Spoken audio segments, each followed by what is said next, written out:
The Passion Narrative in John's Gospel. This lecture covers John 18 through 20.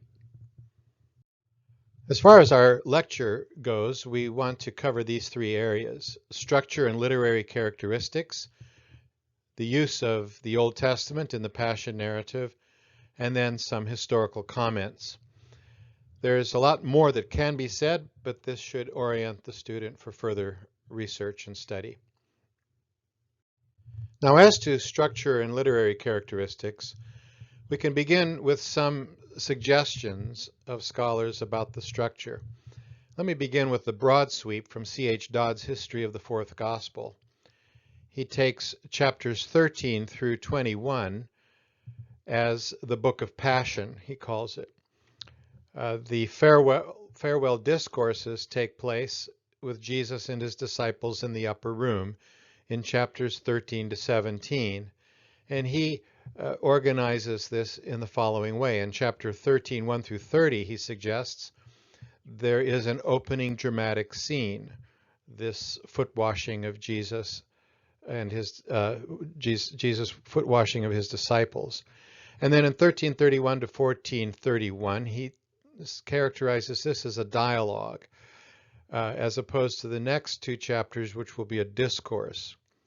The dialogue on Christ's departure and return. Remember, in this section, we have four disciples as interlocutors with Jesus, although there isn't a back and forth, but it's really mainly a monologue of Jesus with just some questions asked by the disciples.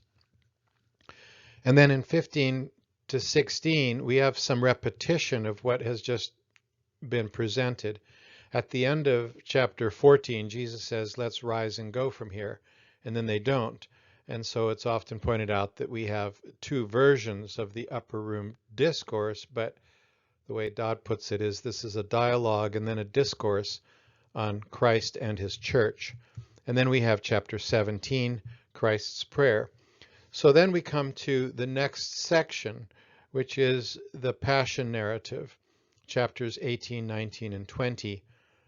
Which ends with a conclusion, but we don't end the gospel there. And then we have an appendix in chapter 21, which also ends with a conclusion that's the same word length as the first conclusion. So as to the structure of this section that have in focus here, and particularly chapters 18 and 19, I want to present the very close suggestion of George Beasley Murray and Mark Stibbe. Beasley Murray in his commentary on John, and Mark Stibbe in his book John as Storyteller.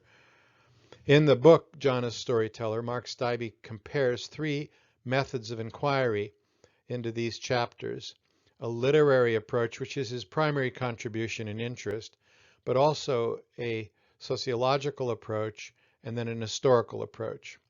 And we'll just be focusing on a few things he says on the literary side.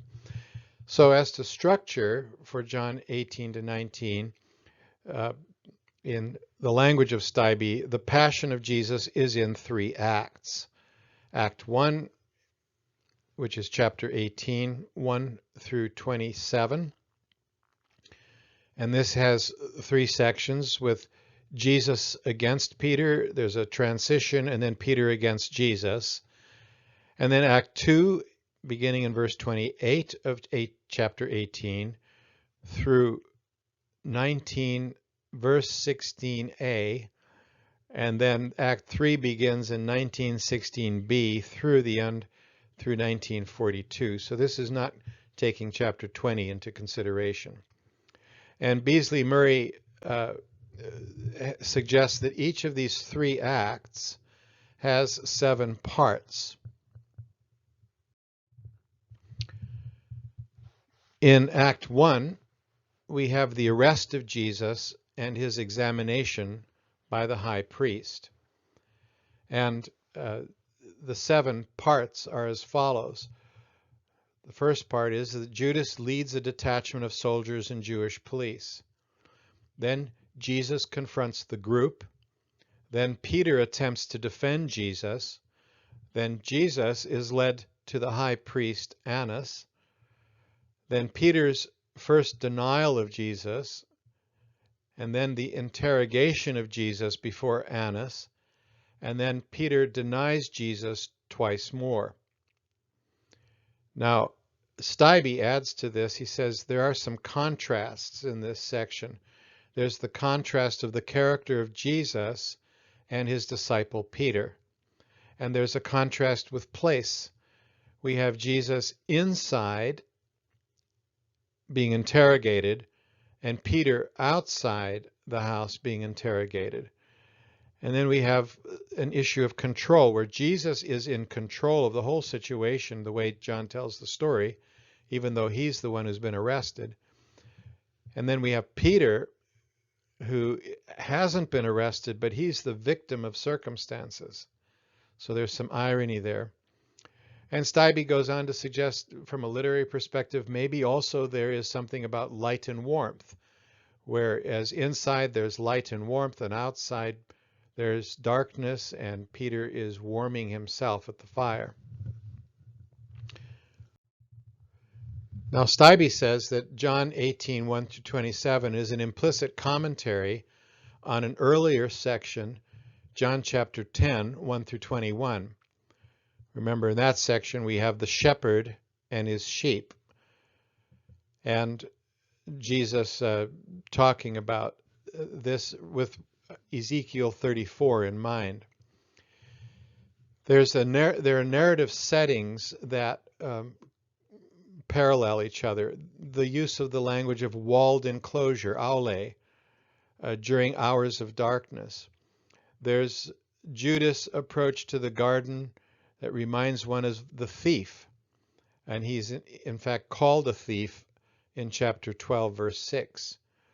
And then Jesus' protective stance for his disciples is like that of the shepherd in chapter 10.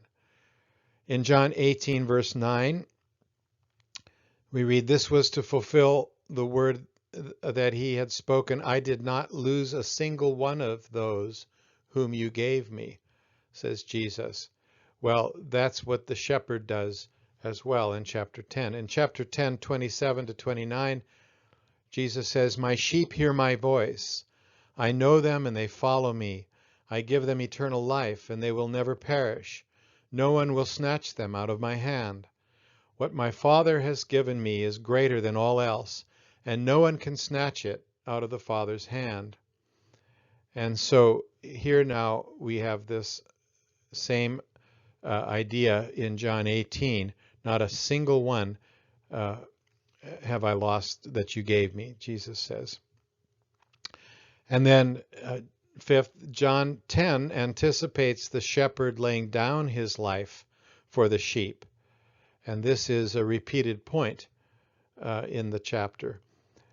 In John 18, 15-27, the high priest's courtyard is called an aule. Its entrance is termed a thuroros, and the anonymous disciple goes in and out.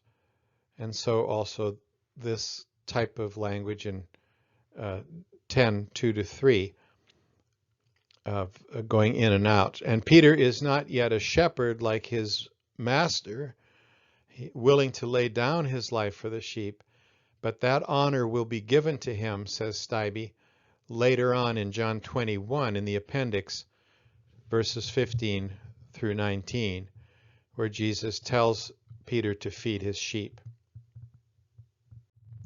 The second act, as Beasley Murray terms it, is the trial of Jesus before Pilate, or as Stibbe terms it, it's the trial of the king. And it appears in John 18:28-19:16a. Beasley Murray has these 7 parts to it. Jesus is handed over to Pilate. Then Pilate's first interrogation of Jesus takes place. Pilate's declaration of the innocence of Jesus. Then Jesus is flogged and mocked by the soldiers. Then Jesus is presented as a mock king and further declared innocent. Then Peter's second interrogation of Jesus in attempt to release him happens. And then we have Jesus is sentenced to death by crucifixion. Now, Stibbe points out that R.H. Strahan, I'm not sure how to pronounce the name, talks about the narrative structure in terms of inside and outside here in this section. Back in 1941, he said, the trial is presented dramatically in a series of scenes which are laid out alternatively outside and inside the praetorium. You see how it goes back and forth here. The purpose of this structure is twofold. First, to give external expression to an internal struggle within Pilate's soul, and secondly, to indicate the dubious nature of the trial through the separation of accusers and the defendant. Stibbe continues to look at various literary issues in this section of John, and one of those issues in a literary analysis is characterization. And so in the second act, he talks about the characterization of Pilate, the Jews, and Jesus. For Pilate, he says, Pilate is a calm, political pragmatist who remains impartial, but his attempts to run the trial work against him, especially as the Jews increase the charges from Jesus being a criminal, 1830, to claiming to be the Son of God, 1907, and then to being an enemy of Caesar in 1912 and following. The characterization of the Jews is this: the end justifies the means for them, even if it involves using hypocrisy and apostasy. John 18:28 has them refusing to enter Pilate's house and demanding Barabbas' release. And then they misquote a saying of the Jews in Nismat 19:15, "We have no king but thee," spoken to God, becomes, "We have no king but Caesar." And while it may be that Pilate's attempt to remain neutral is impossible, the truth is that he never gets a straight answer from anybody. He's not presented as a weak character, but as a person who asks legitimate questions and does not get answers, says Stibbe. And then the characterization of Jesus. Jesus in Act 2 is presented as judge, then king, and then as elusive God. And there's irony in all this. The true judge, Jesus, is under judgment. And Jesus, who's being tried, is actually interrogating Pilate rather than vice versa. Jesus also is presented as true king, and that is ironic. He's charged as claiming to be a king, and yet while being ridiculed and injured, he is proclaimed king and enthroned. They think they're mocking him, but in actual fact, he is king, and so in a way, they are elevating him to the throne, which is, of course, his cross. And then Jesus does not answer questions directly, sometimes responding to questions with questions or with mysterious statements, and this creates the sense of his transcendence, suggests Stibbe. Act 2 then has Jesus speaking with concealment, contrasted with Act 1, where he reveals things, and even here we have I am sayings. And also note that Barabbas, who is released instead of Jesus, regarding him, his name actually means son of father, Bar Abba. And he is called a thief. And Judas, for that matter, is called a robber. And think about, again, John chapter 10, those thieves that try to come in and steal the sheep. And then we come to Act 3 in chapter 19, verses 16b to 42. It's the crucifixion, death, and burial of Jesus. Beasley Murray again, has 7 parts to this. The crucifixion of Jesus, the title on the cross and Jewish objections to it, the dividing of Jesus' clothes, Jesus gives his mother to the beloved disciple, the death of Jesus, the piercing of Jesus' side, and then the burial of Jesus. And the suggestion of Stibbe is the same as earlier Raymond Brown, that we might be able to look at these parts in terms of a chiasm.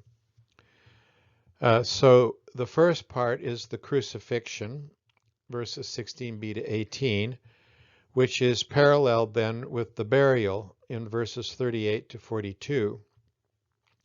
The second part of the chiasm is Pilate refusing the Jews' request, and the other part of that, 1931 to 37, is Pilate granting the Jews' request.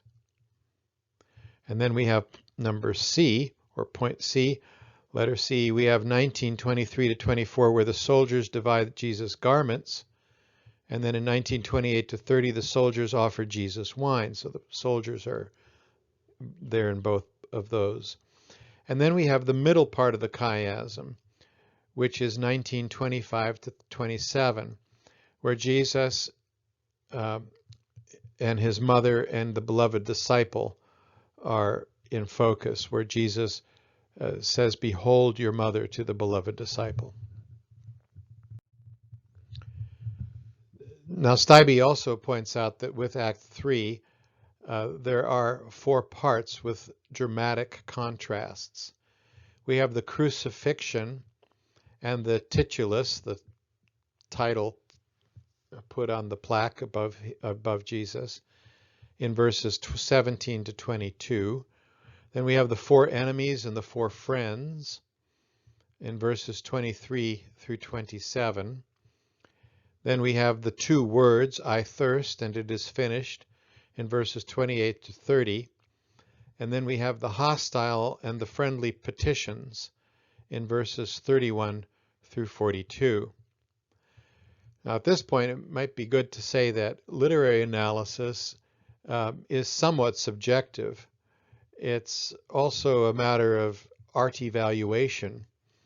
And for some people, they'll see these things and say, yes, I can see what Stibbe sees. Sometimes it seems as if Stibbe might be pushing things a bit. That's the nature of literary criticism or literary inquiry.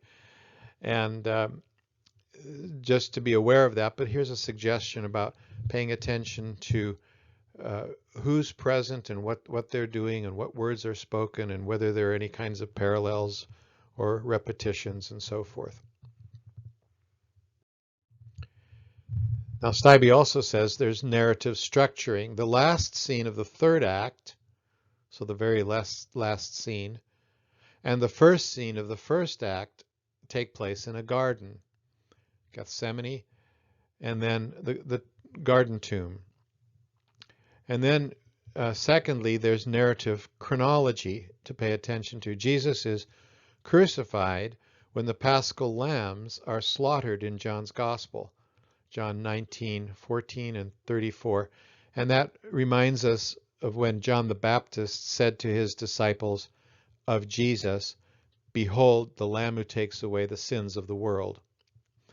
And then thirdly, we have Jesus, the Good Shepherd, laying down his life for his sheep, which we've already talked about, 10:17 to 18. How does he do this, though, here in chapter 19? By carrying his own cross. He also is, in verse 29, on the verge of death, and yet has power to complete the task given to him by God. And he states, "It is finished." It shows his control to the end. And then also showing his control to the end, verse 30, Jesus bows his head, and John has him give up his spirit. Jesus gives up his spirit, his death. So Jesus is in control right until his last breath. He is the Good Shepherd who lays down his life for his sheep. Stibbe also suggests that there's symbolism going on here, and we've learned to expect that of John's Gospel. Jesus' body's effusion of blood and water in 1934 has received considerable comment by commentaries over the decades and perhaps centuries. Among various possible symbolic interpretations, Stibbe suggests that we interpret this in terms of the blood in chapter 6, verse 53, and the water in 7:38 to 39, which are both life-giving properties. And I would just add that blood and water appear other places in the gospel as well. Stibbe says, ironically, Jesus' death produces life. And so that's illustrated with the blood and water that flow from his side on the cross. In this, he's joined with earlier commentaries, Hoskins and Barrett, for example. Then also, Stibbe says, there are a number of Passover allusions in John 18 to 19 which support the argument that John wants us to see the death of Jesus as the final and sufficient Passover sacrifice. This we can see in the hyssop branch used to give Jesus wine in 1929. This recalls Exodus 12:22, where the hyssop branch was used to sprinkle the sacrificial lamb's blood on the doorposts. And then also in John 19:36, Jesus' legs were not broken, as the Old Testament prophesied. Not a bone was broken. The Passover lamb was left intact with no broken bones at the Passover feast, Exodus 12:46, Numbers 9:12. Now I'd like to look at the use of the Old Testament in John's Passion narrative. Now John does something that the synoptics do as well. All four Gospels tell the story of Jesus' death, his passion, his death, his resurrection, with quotes and allusions to the Old Testament. And a lot of these come from the Psalms, but not all of them. And a number of them overlap between the Gospels. I've often said that it is impossible simply to tell the story of Jesus' death without paying attention to the quotes and allusions to the Old Testament in order to understand his death. And this is why a literary presentation of Jesus' death is essential, because you just can't do that on the silver screen or in some play or something like that. You need to read the text, and you need to read the text of Jesus' passion in the gospel narrative alongside of an open Bible to the Psalms, to Isaiah, to Zechariah, to Old Testament passages. Now in what follows, I have a chart, and I don't want to lecture through it. What I want you to do is to pay attention to which passages are being used, and which passages are being used more than once, like how many times is something from Psalm 69 quoted. And there are just a few comments I want to make, so you can decide if you want to pause the lecture and take notes, but there won't be a lot of talking in the next few slides for this section. Perhaps what I can do is just state the Psalms that we have in column 1, and note column 2 is where this is either quoted or alluded to in John's Passion narrative. So we have Psalm 22 and Psalm 69, which are two very crucial psalms for interpreting Jesus' passion. Then we have the point about Jesus being pierced from Psalm 22. Also compare Isaiah 53 verse 5 and Zechariah 12:10. Three passages from the Old Testament that come together around that. Next we have Psalm 35. This is where Jesus is hated without a cause.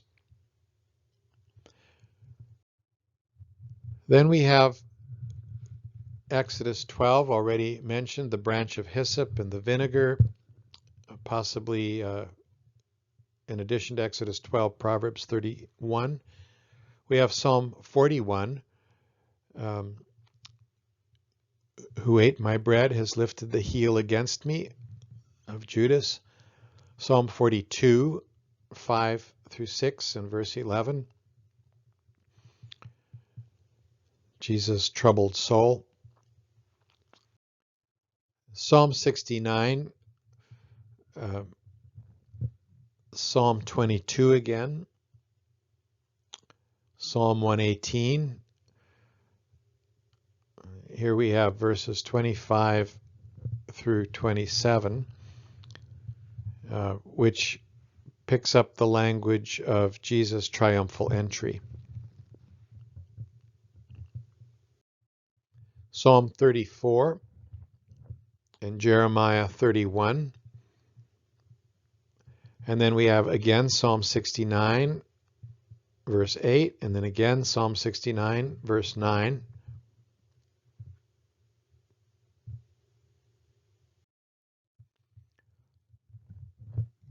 And then back to some Passover texts already noted, Exodus 12, verse 46, Numbers 9:12, and then Psalm 34:20.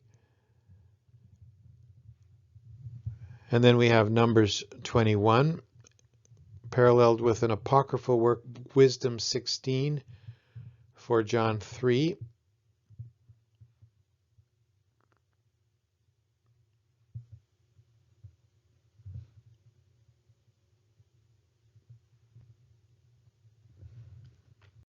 Now I do want to explain this one a bit more. John 18:1 says, after Jesus had spoken these words, he went out with his disciples across the Kidron Valley to a place where there was a garden, which he and his disciples entered. Right, so this is Jesus going to the Garden of Gethsemane for John. Now this has got a narrative parallel in 2 Samuel chapters 15 and 17, when David's kingdom is threatened. His son rises up against him, and in the context of the narrative, we realize also that David's trusted friend and advisor, Ahithophel, goes over to the other side. He betrays him, as Judas does. And then we also have the same place. David crosses the Kidron Valley. He goes up to the Ascent of Olives. And this is somewhere in here. This is where the Garden of Gethsemane is. David weeps and he prays, as Jesus does. And then David arranged for his followers not to suffer his fate, but to go back to Jerusalem and wait for a future reunion. While the unfaithful Ahithophel, seeing that his plot against David was unsuccessful, went home and hanged himself. Also, God will either let David live or die. His life is in God's hands, doing what seems good to him. And then we have Ittai swears that he will not forsake David, just as perhaps Peter says he will not forsake Jesus. And then David goes up the Ascent of Olives weeping, as I said in verse 30 of chapter 15.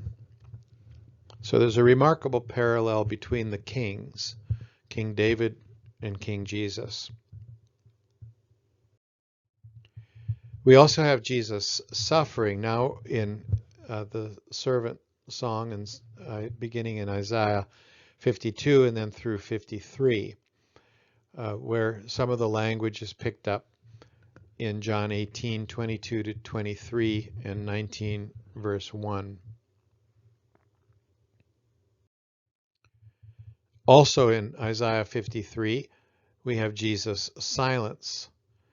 And there's also a statement of silence in Psalm 39, verse 2. Paradidomai is a term used for being handed over, and this language is used in John 19:6. Jesus was delivered, paredoken, over to them to be crucified.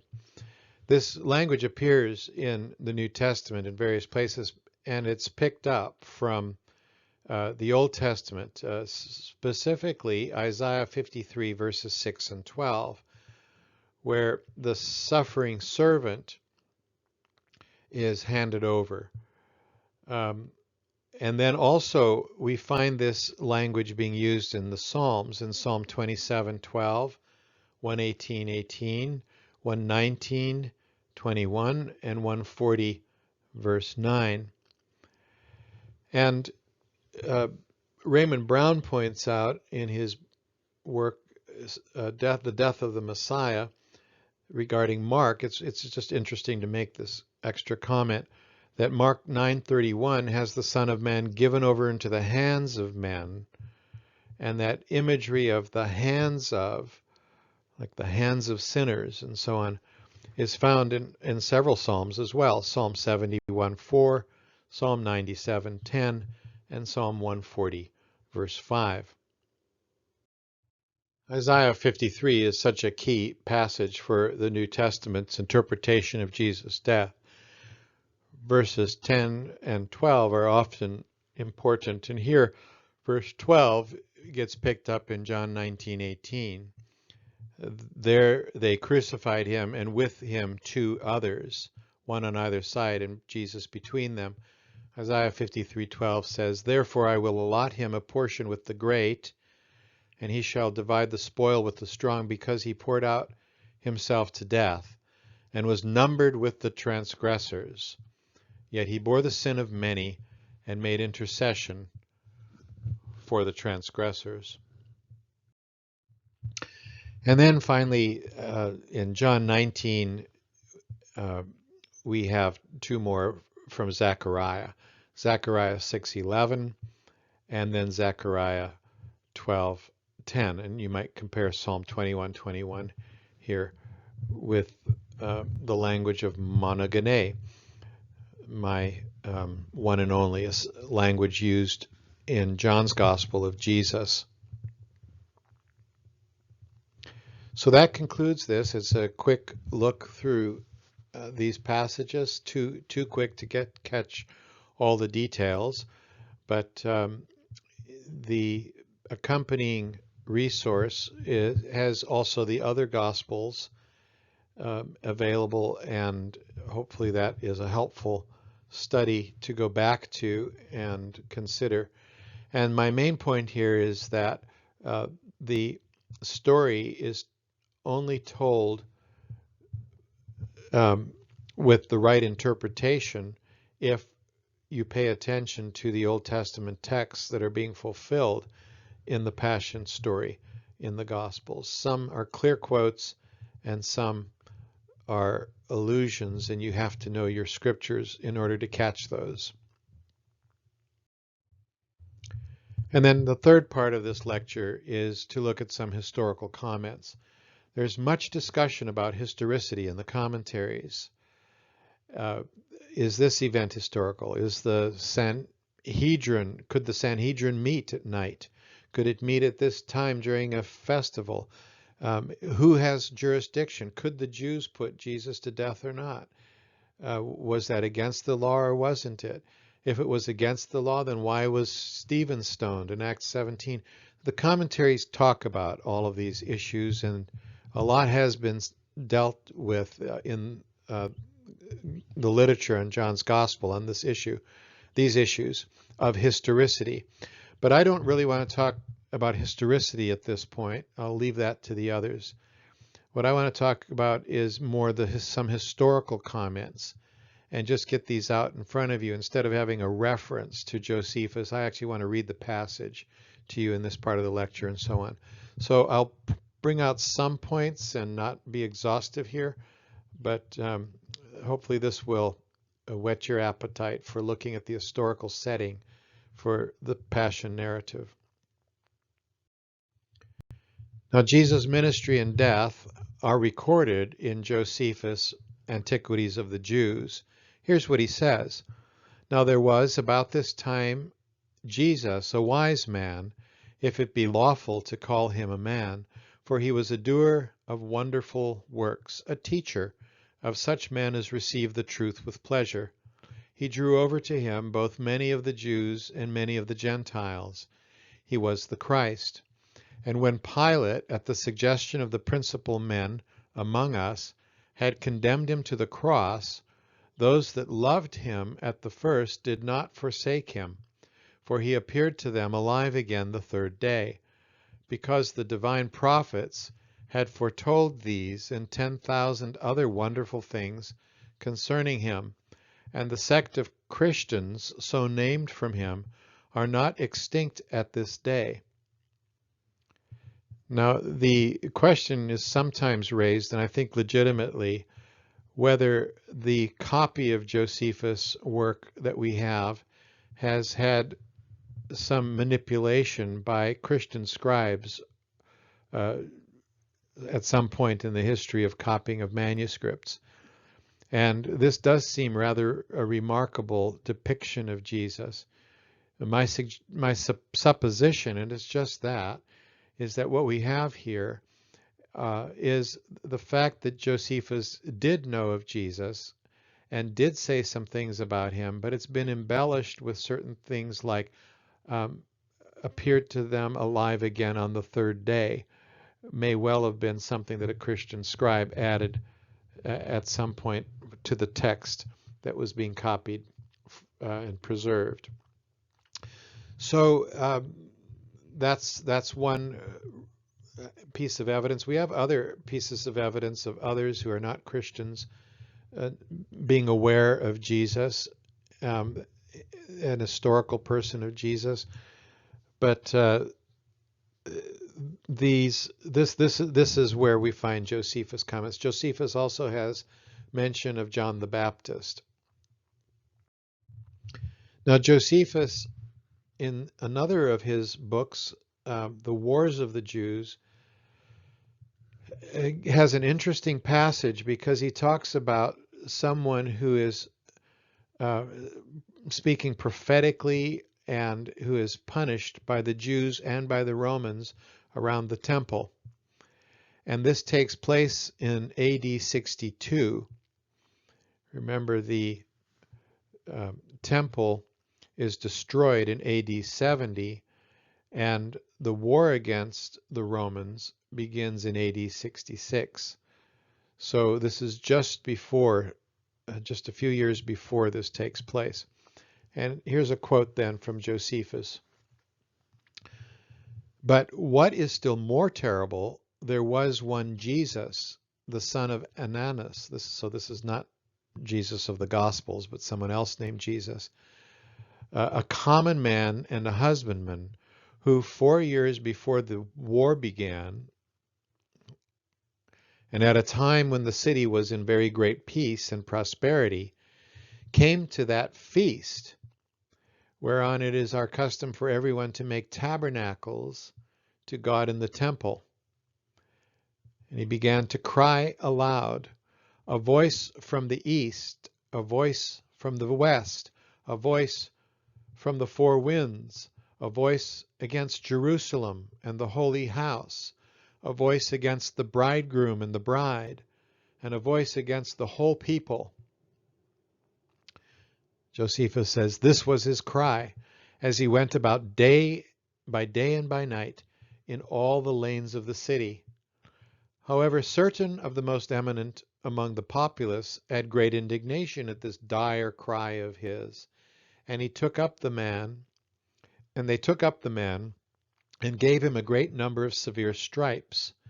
Yet he did not either say anything for himself or anything peculiar to those who chastised him, but still went on with the same words which he cried before. Hereupon our rulers, supposing, as the case proved to be, that this was a sort of divine fury in the man, brought him to the Roman procurator, where he was whipped till his bones were laid bare. Yet he did not make any supplication for himself, nor shed any tears, but turning his voice to the most lamentable tone possible, at every stroke of the whip his answer was, "Woe, woe to Jerusalem!" And when Albinus, for he was then our procurator, asked him who he was, and from where he came, and why he uttered such words, he made no manner of reply to what he said, but still did not stop his melancholy dirge, till Albinus took him to be a madman, and dismissed him.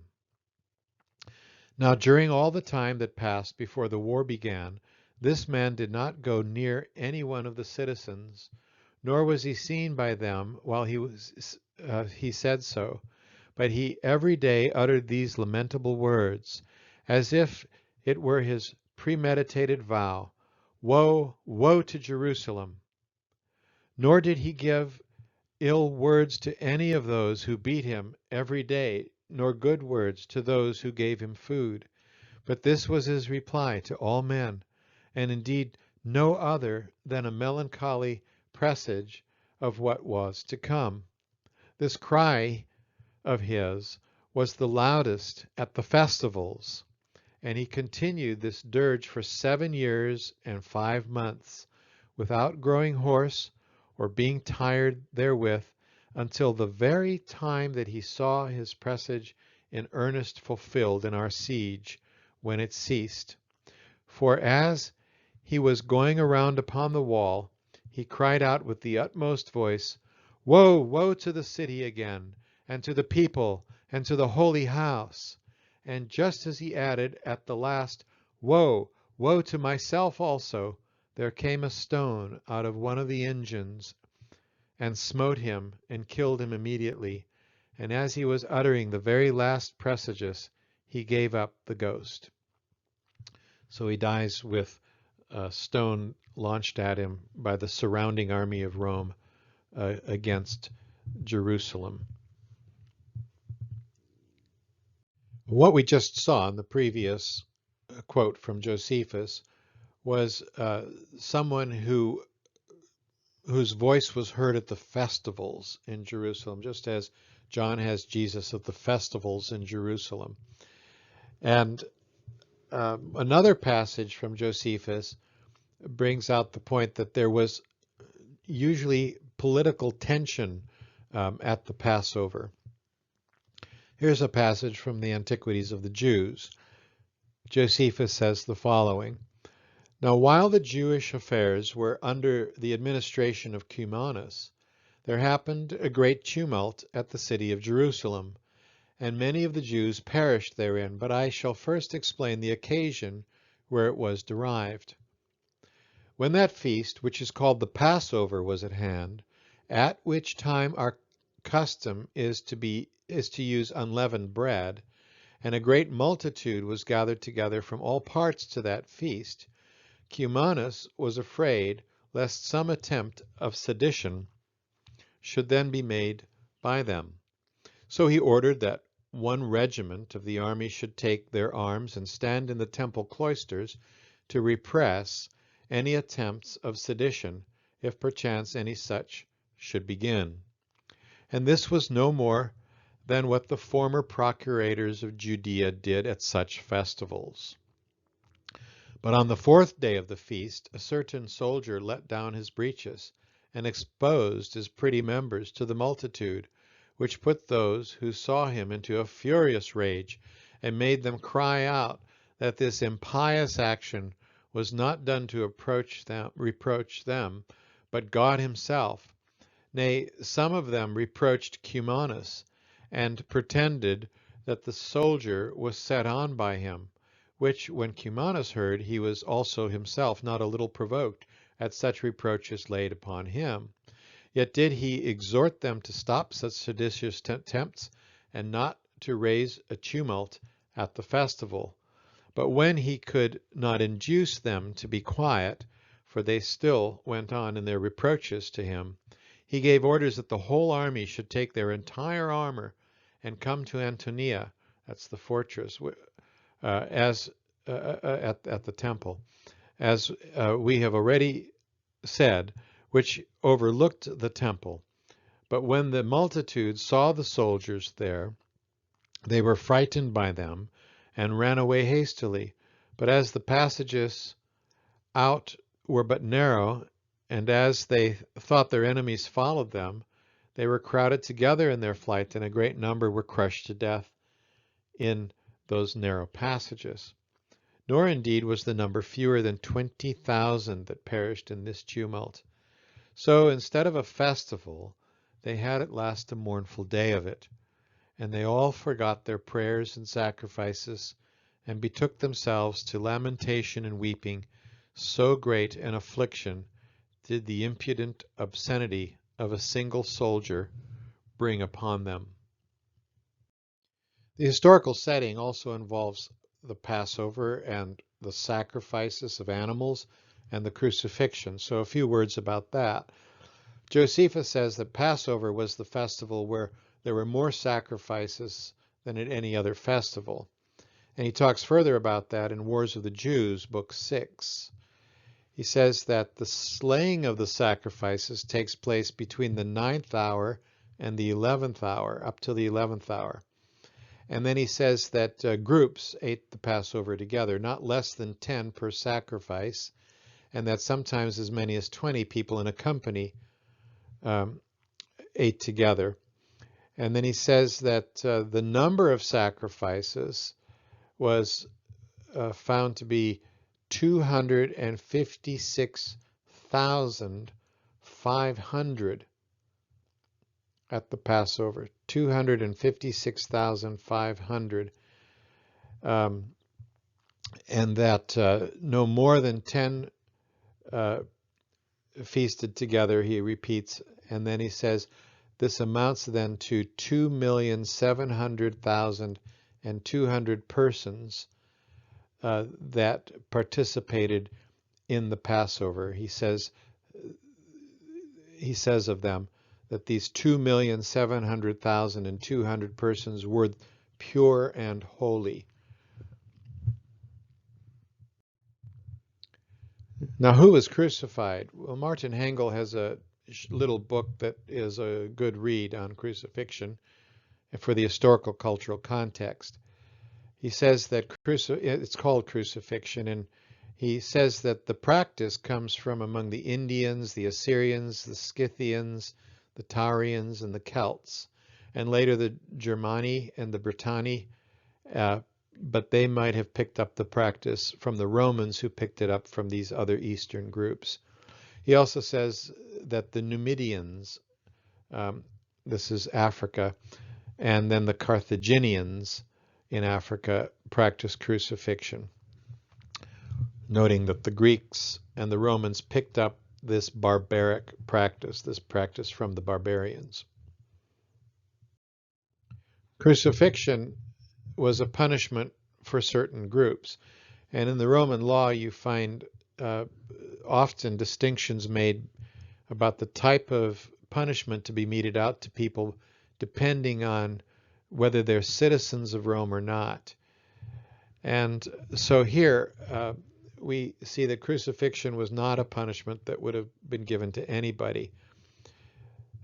Pseudo-Manetho tells us that crucifixion was for murderers, robbers, mischief makers, and deceivers. And according to Hengel, crucifixion was the supreme Roman penalty, topping the list of the three extreme punishments of crucifixion, burning, and decapitation. In Roman times, Hengel says, crucifixion was reserved for the lower classes, and therefore also those who were not Roman citizens. It was usually used for slaves and foreigners, peregrini. And Hengel notes that several Roman sources from the 1st century AD even termed crucifixion as the slave's punishment. And Hengel cites examples of crucifixion for high treason, even of Roman citizens. He also discusses the use of the cross for rebellious foreigners, violent criminals, and robbers. Now, as to the nature of crucifixion, there's a good discussion in George Beasley Murray's commentary on John. One type of beating is called fustigatio. It's a beating for accidental fire in youth gangs. There is a more intense type of beating, a flogging, called flagellatio.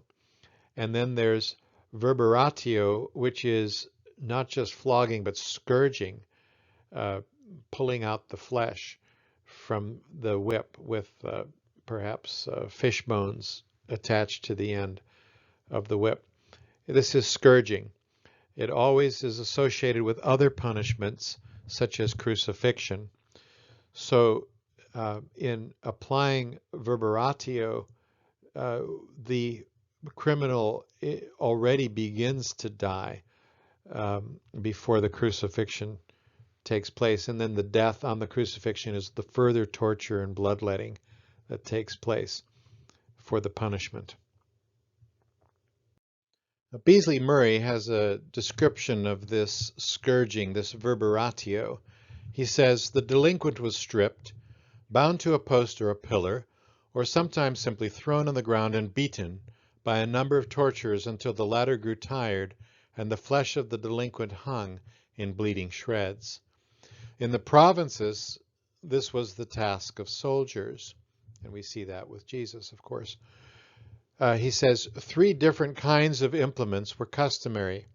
Rods were used on freemen.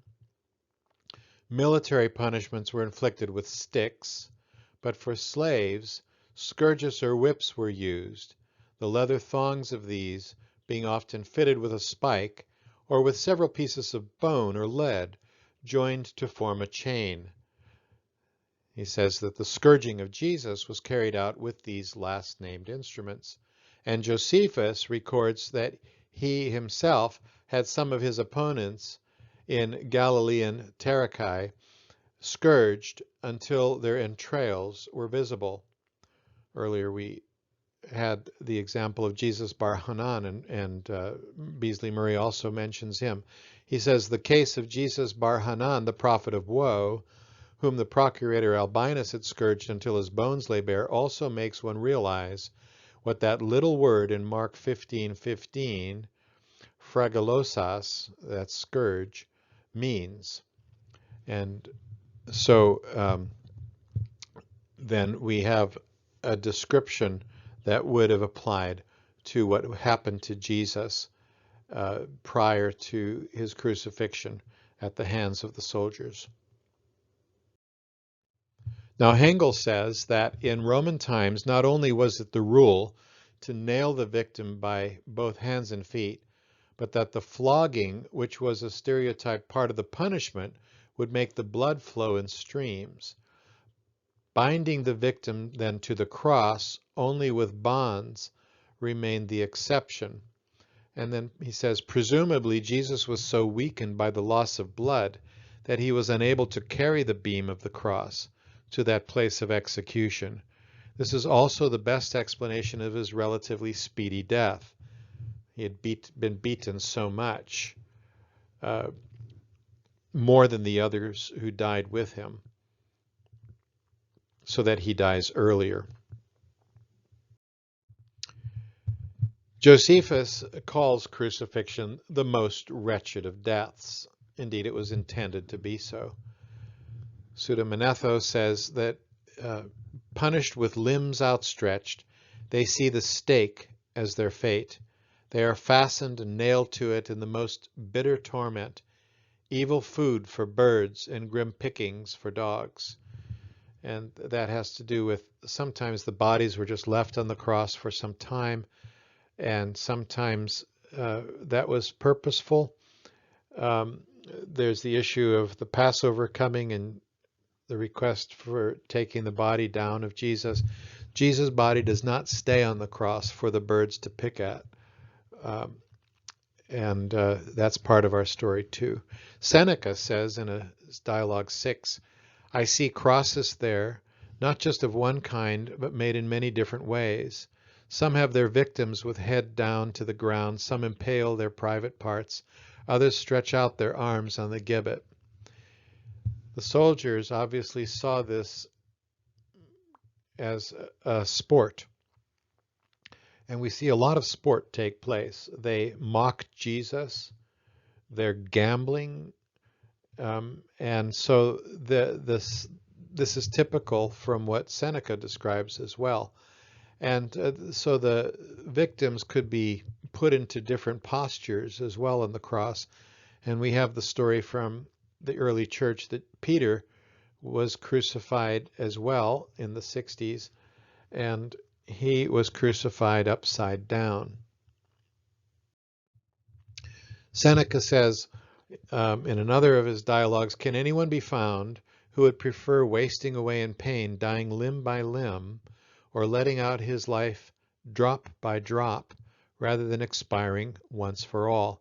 Can any man be found willing to be fastened to the accursed tree, long, sickly, already deformed, swelling with ugly welts on shoulders and chest, and drawing the breath of life amid long drawn-out agony? He would have many excuses for dying even before mounting the cross." And this comment about drawing the breath of life amid long drawn-out agony refers to the way in which death also often came on the cross, the difficulty of getting one's breath hanging in a position like that. Josephus says in his War of the Jews, when they were going to be taken by the Romans, they were forced to defend themselves, and after they had fought, they thought it too late to make any supplications for mercy. So they were first whipped and then tormented with all sorts of tortures before they died, and were then crucified before the wall of the city. About 500 were crucified in different postures to the crosses by way of jest by the soldiers.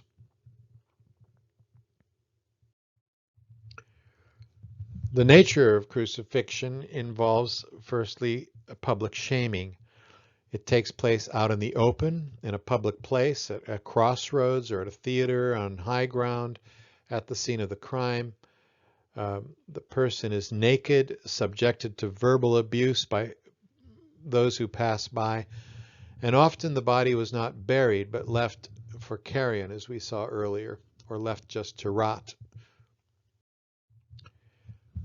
As to burial, while Romans preferred that the bodies of the condemned criminals rot on crosses, Jewish law demanded burial by sunset, with reference to Deuteronomy 21:23.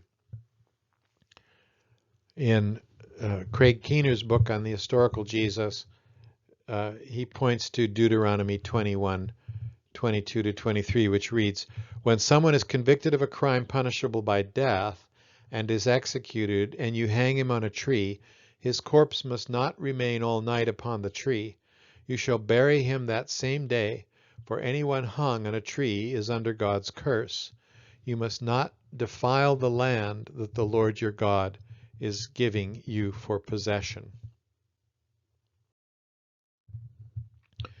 And then finally, regarding burial and the lecture, there are the three Marys at the cross, and the beloved disciple, and perhaps other followers would understandably be present. Remember, Stybee contrasts the four soldiers with these four. And we might say regarding this that the presence of relatives at a crucifixion is elsewhere attested in Jewish literature, and they would need to know what would be done with the body afterwards, and so this is one reason for the relatives to be present, so that they could tend to it once the person died. And the women disciples may have had less to fear than the male disciples, which may be one reason why the women are present at the cross and the beloved disciple but not other disciples. So with this then, we conclude this lecture on the passion of Jesus in the Gospels, and also particularly in John's Gospel.